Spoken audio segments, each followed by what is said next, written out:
हिंदू धर्म में केवल आत्मा को ही इस परिवर्तनशील जगत में अपरिवर्तनीय अमर माना गया है और मृत्यु को एक जीवन से दूसरे जीवन तक की यात्रा।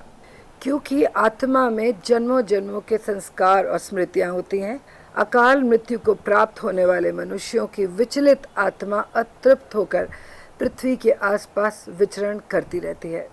हमने 1400 वर्षों में मातृभूमि और धर्म रक्षा में मारे गए सभी हिंदुओं के श्राद्ध कर्म का संकल्प लिया है।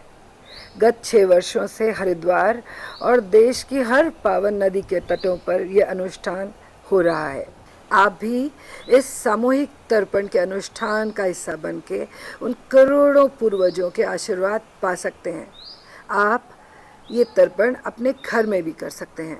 पूर्वमुख होकर आसन ग्रहण कीजिए, माथे पे तिलक लगाइए, हाथ में जल और अक्षत लेकर देवताओं, ऋषियों, दिव्य मनुष्यों, ज्ञात अज्ञात सभी पितरों और यमों को तर्पण देने का संकल्प लीजिए। पहले देवताओं और ऋषियों को दोनों हाथों के अग्रभाग यानी देव तीर्थ से 39 अंजलि तिल जौ मिश्रित जल तृप्यताम कहते हुए देंगे।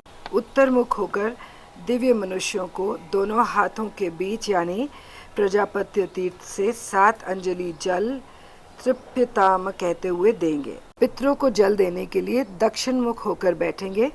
दोनों हाथों के बीच कुशा रख के अंगूठे और तर्जनी के बीच से यानी पितृ तीर्थ से जल देंगे। दिव्य पितरों को तस्मै स्वधा नमः कहकर 7 अंजलि जल देंगे। ऐसे ही 14 यमों को ओम यमाय नमः कहकर जल देंगे। अब उन ज्ञात अज्ञात करोड़ों पितरों को कश्यप गोत्र के नाम से तर्पण देंगे। पुरुषों को तस्मै स्वधा नमः कहकर 3 अंजलि जल देंगे।